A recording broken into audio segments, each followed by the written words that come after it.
Welcome to Talking with Fred. I'm Tony. I'm Joel. Grab yourself a cup of coffee, pull up a chair, and we're going to be talking with Fred today about some interesting subject that I've come across in my life. And this one is, I think it's important to talk about. There's been a lot of people that I've come across that have dealt with a lot of hurt. Okay. And Yeah. to be honest, a lot of people are in different places Right. with it. Yeah. And for me, I've got my little notes here, so you're on YouTube, you can see this. So welcome, everybody. And if you're not, and you're just listening to the podcast, I have my phone in front of me. So some people are in denial. Some people are in resentment. Some people are dealing with the bargaining stage. Mm-hmm. And others are in depression or alienation. And I really feel that this is something that, as Christians, we should discuss. And I think we should be able to try and help people go through this process. Oh, absolutely. I think one of the biggest misconceptions, misnomers about Christianity and about faith is this idea that that we can't or we shouldn't hurt. That we should always be happy and we should always be content because we're robots. We're blessed. We're saved. We're all of these things.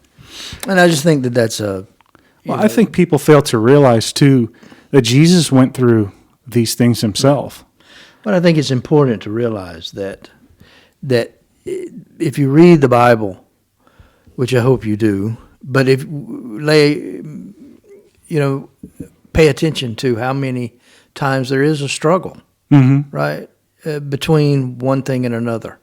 You know, the light and the dark, the up and the down, the left and the right. Yeah. I mean, you've got these concepts, and those are not unique to Christianity. These are questions that all worldviews tackle at some level, right? Because we can see it. I mean, we have day, we have night, we have right, we have left, we have up, we have down.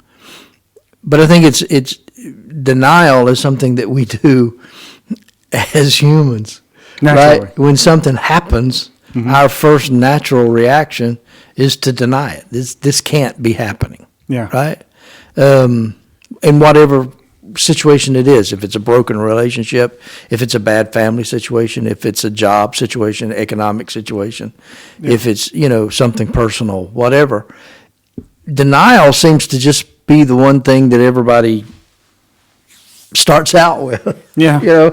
I'm not accepting this information. It ain't true. What's happening in front of me? Yeah, it can't be. It's a fantasy. We all become the kings and queens of denial, right? Yeah, and it ain't just a river.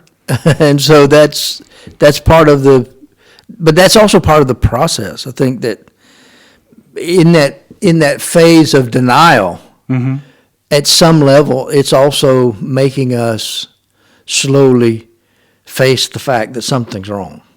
Yeah. I mean, you can't deny something that doesn't exist. Right. So I think there's something in that fundamental struggle of accepting something and not accepting something, denying its existence, right? Right. That's and it's not a psyche thing that we're trying to dissect. We're trying to. How would we want to look at it? Because we're not. Well, I think one of the things is that it's important to realize that it's a very personal thing. You can have a multitude of people around you saying, this is your situation. But at some level, you're very isolated. You're very alone because you have to come to the conclusion that this is a problem or this has happened or this is whatever. Because that's fundamentally what opens the door to being able to come out of it, right? I mean, until you get to that place that you can accept it, and you can't really get to that place of acceptance until you go through this process of accepting the fact that it's happened, or the situation is the way it is, right? Yeah. It's reality. What else? And so I think that's an important thing when you start talking about hurt, grief, anger, resentment, all of these things. Why? right? I mean, that's fundamentally the question, and we deny that, right? I have been wronged. Yeah. Okay. Oh, how can this happen to this person? He was such. Right, she right. is such a good person. But then why the child happened? And why it happened? But that's important to consider and to think about, right? Because things usually, they always hang together, right? And I mean, it's important for us, I think, to be able to consider all the consequences. And I mean, it depends on what you're talking about, because there's different areas, right? There can be an accident, right, that kills someone, for example. Yeah. That's close to you, right? Obviously, there's going to be some hurt and some sadness, some grief in that. But that's different than, a marriage that's fallen apart, or a family situation. There's always something that plays into it. Yeah, because they're much more complicated. Right. Right. I mean, situations of relationships, families, personal things, those are always a lot more complicated. But if you don't go through that process of for example, in family situations where you grow up in a situation, a lot of times people have hard times accepting the fact that something was wrong. No, we had a good family, right? Or everything was okay, or I've seen a lot of that with people talking about their relationships, right? As we're discussing, and everything's okay. They'll say, "Well, she checked out 6 months ago." Right. He doesn't realize I checked out 6 months ago. Speaking like as if I was a female, right. And then suddenly the man or the woman, right? This bomb falls on top of them, and they have no clue what happened, right? And you go through that denial because, I mean, we all struggle with issues of pride, right? I mean, that's our fundamental approach in the Garden of Eden and the fall of man and sin and everything. It was our pride that wanted to be like God, right? Make ourselves God, and that's one of the things that we struggle with a lot, right? And so when something happens that counters that image we have of ourselves, then we deny it. Yeah. But that's part of the problem. I was not in a good place at the time. But I mean, you have to go through that, otherwise you can never accept that something's wrong, right? Or, I mean, of course you meet people that'll just openly accept something, but I don't tend to trust people like that. Because if there's not a struggle behind something, then it's not real. Yeah. I mean, there's nothing in life to me that comes without some kind of effort. Yeah. Whether it's positive or negative. There's something that demands a struggle. And if somebody just accepts something without, then they're probably at some level denying. There's something wrong with me. They're denying that there needs to be a process, or that something. So I guess maybe at that level you could talk about denial too, but it's just that thing that you get to the point where you have to say, I accept that there's something wrong, and I accept that I'm part of it. Whether it's my fault or not, I'm a part of it. I'm the victim. I may be the perpetrator, but I'm a part of it. And I think that's important. So denial is not something we should ridicule, because you meet a lot of people that are in denial, right? Yeah.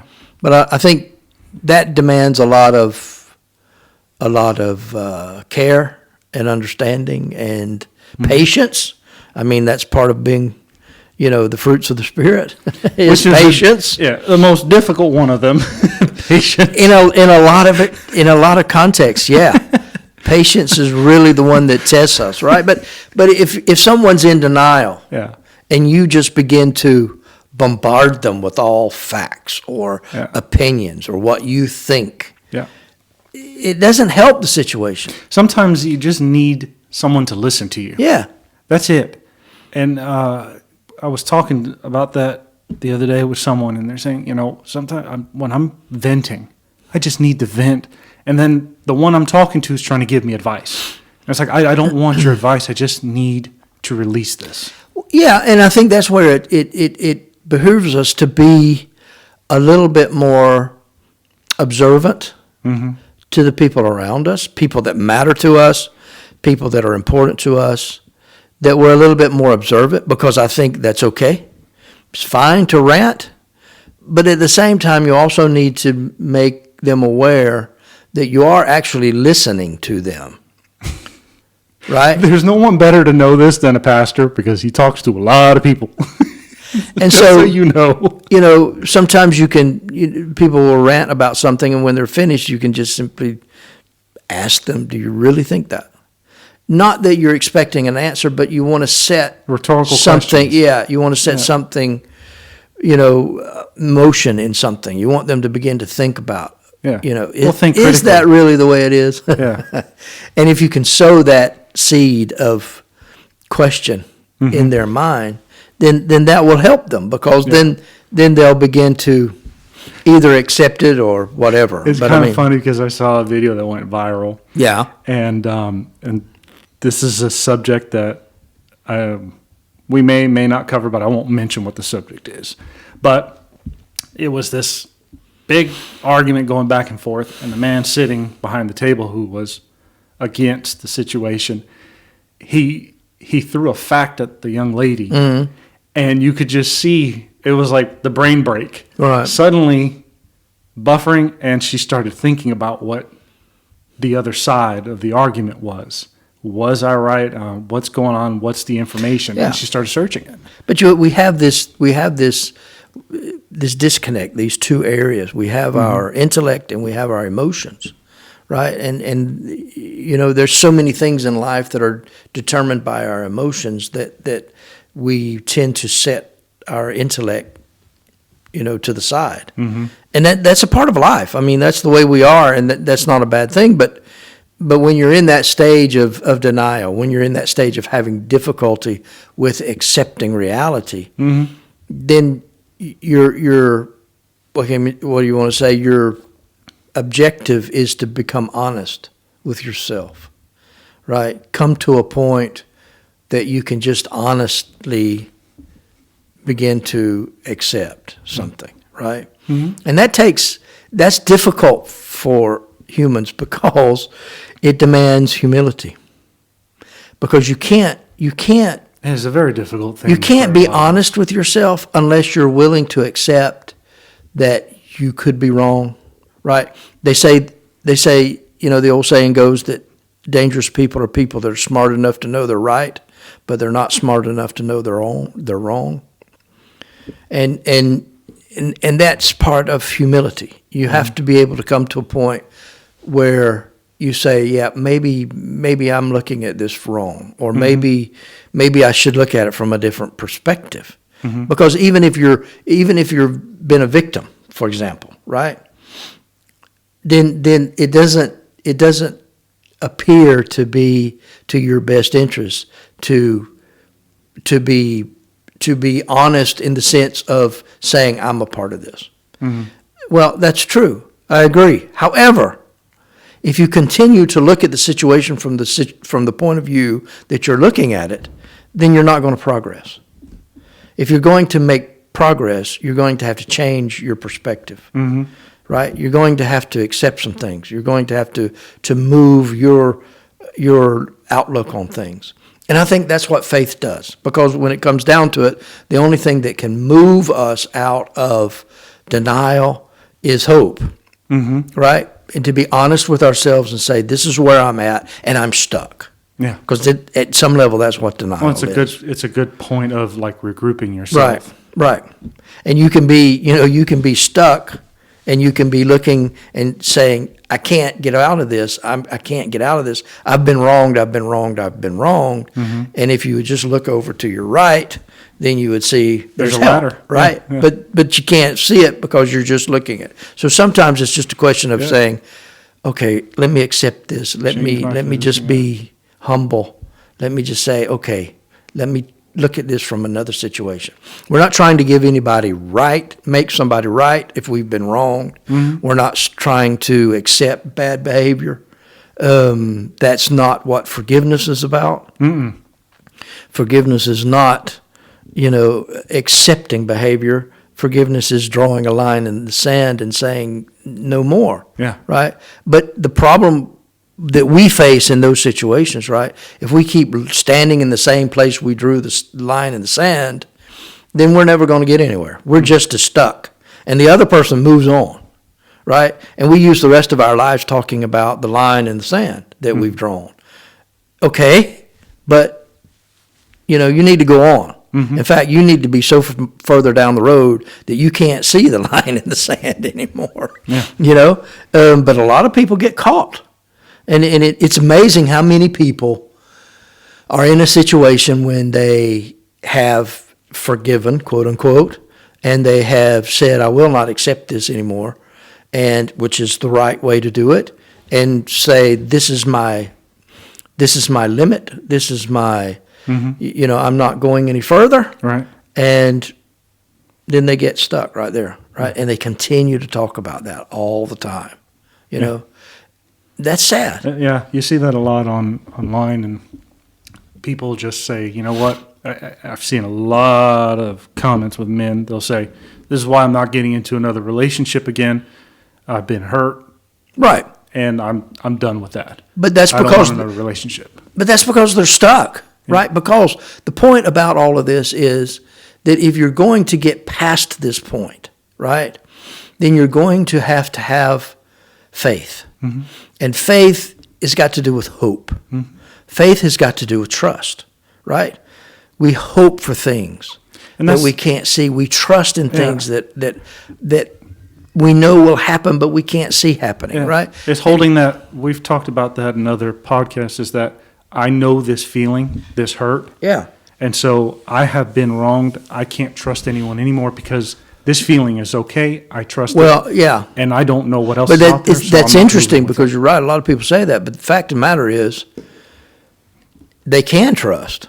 It's not a question of they can't trust. It's a question of they won't trust. Yeah.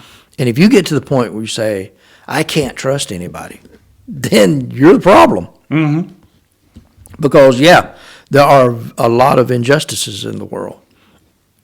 There's a lot of situations that are unjust, unrighteous, wrong, criminal, whatever. We're not supposed to accept that.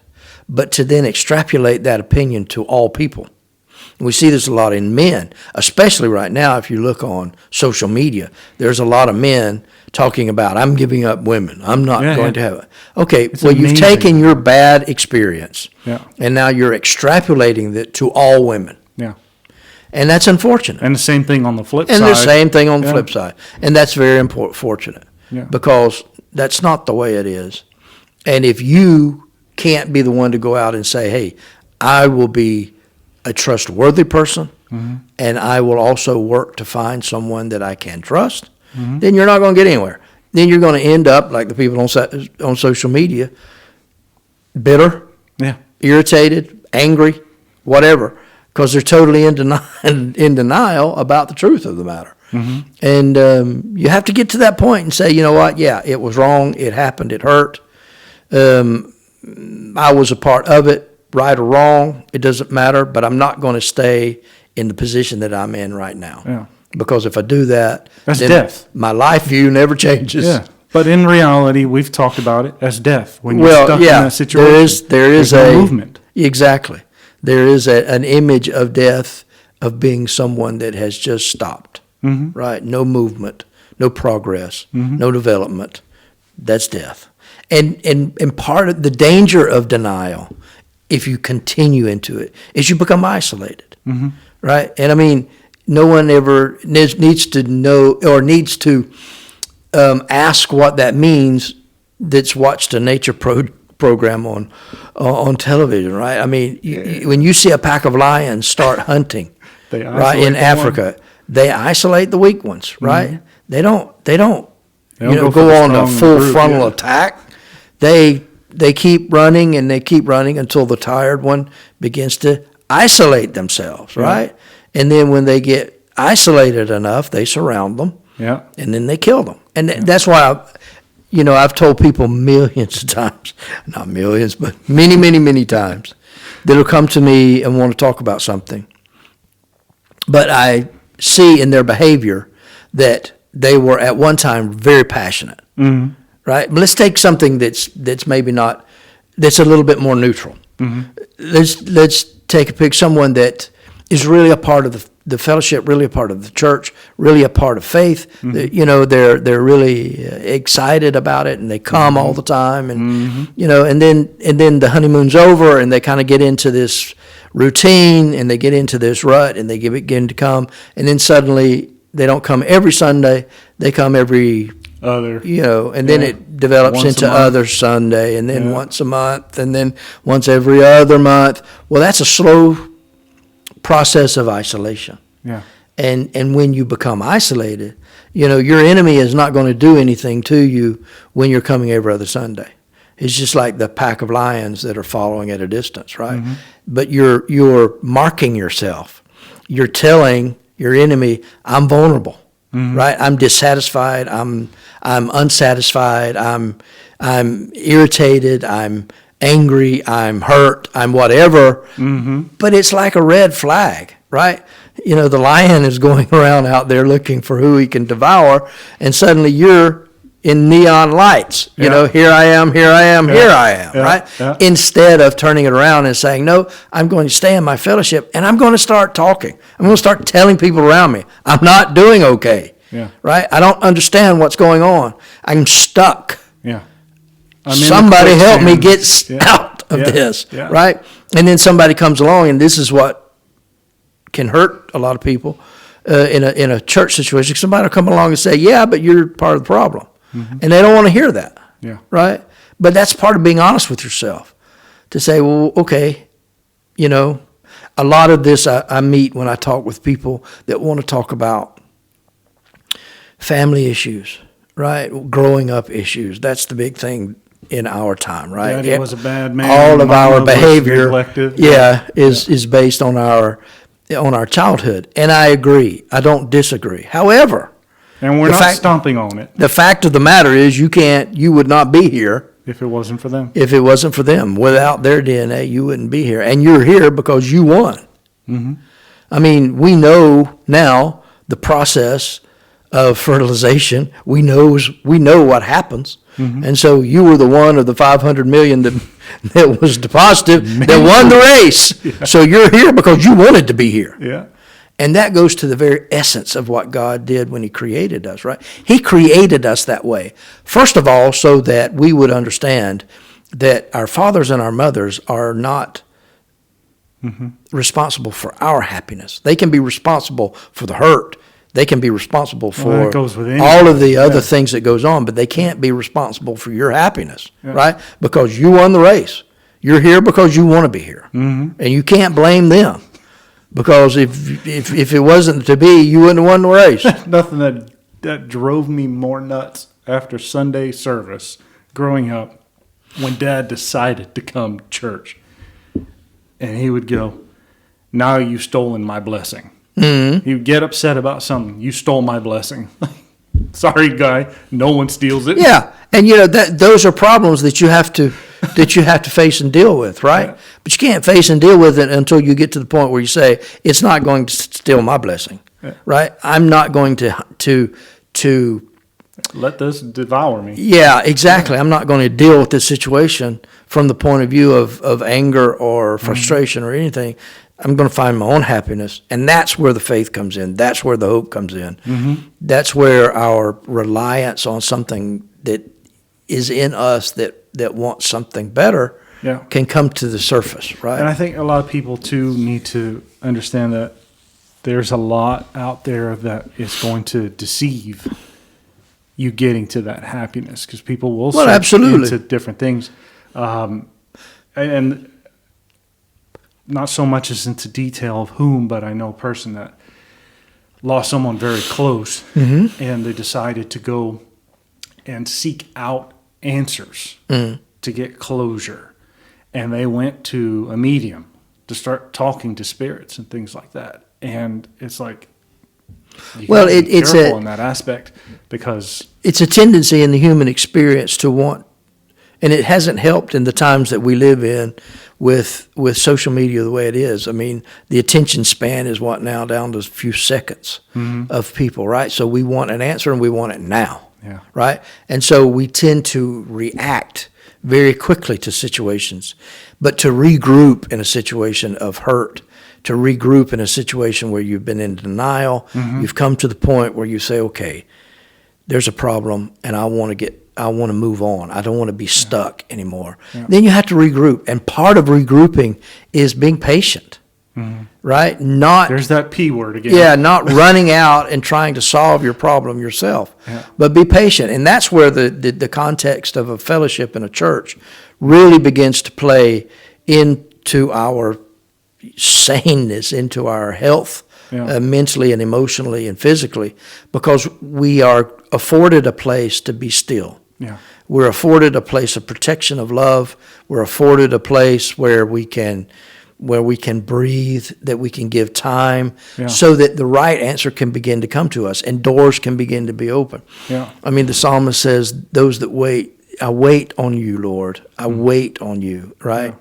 If those that wait on the Lord, they're the ones that'll fly, right? They're the ones that'll get on with life, because that's so important. And so if you want to regroup, you can't do that without waiting. Being patient, waiting for the door to open.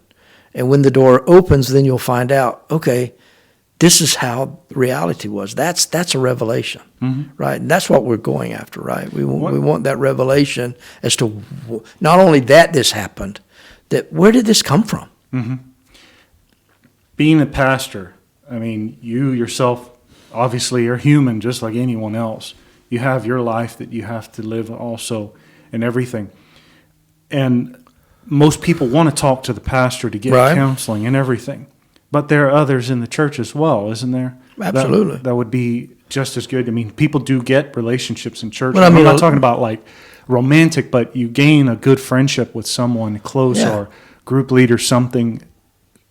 How would you encourage in this aspect? Yeah, but I think that one of the things that we overlook, especially in a congregation setting, and hopefully you're a part of a good congregation, obviously that goes without saying. We're talking about sane, healthy churches and fellowships, right? We're not talking about based in the Bible, right? We're not talking about abusive situations. But if you're in a congregation that is healthy, right, then the people around you are going to supply you with support that you need. My father always said that 90% of God's will is common sense, right? There's only like 10% that's going to be the burning bush type stuff, right? Most of what that's going to bring you through the situation is the common sense. And that's what you get from a congregation. They're the ones that are going to begin to say things to you, right? And then for the 10%, you can come to the pastor, and he can talk to you from a spiritual point of view that will bring you to a revelation. That's the healthy way to do it. But the 90% is among the congregation. It's among the people. It's very encouraging to know, because, I mean, when you do isolate yourself, and you want that hope, you feel you can't talk to. You deny yourself that. That's part of denial. Right? I mean, you're also denying yourself the opportunity of the best part is that someone in there has dealt with whatever you're dealing with. Or something close. Something close, right? And it may not be it will be like the answer will be in that vicinity of what you're looking for. Right. You know? And that's how human relations are supposed to work. Yeah. And so that is part of it, because that begins to demand that you trust again, right? And you can trust in a fellowship that's easier than if you have to trust an individual, right? Because you're surrounded by many different. And so you can slowly take a step toward trusting in faith, knowing or having the hope that this is going to turn out okay. Right? That not only is God going to bring me through this, God's going to teach me something. And when I get through all of this, I'm going to be stronger than I've ever been before. That's my hope. And then that's my faith.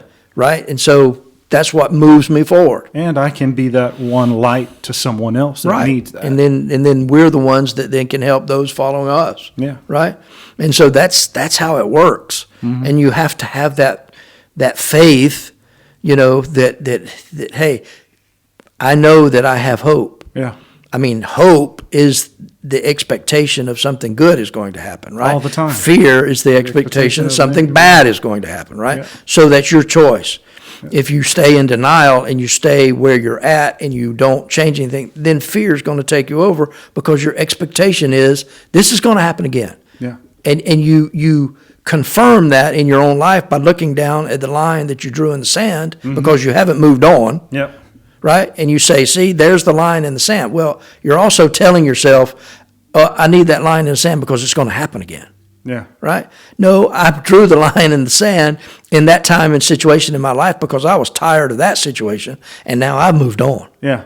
There's another situation that's waiting up the road. I'll draw the line there, but I won't stay there either. Yeah. Right? I'm going to continue to move on, and I'm going to continue to grow. Yeah. And that is what hope is about. I know this is going to turn out okay.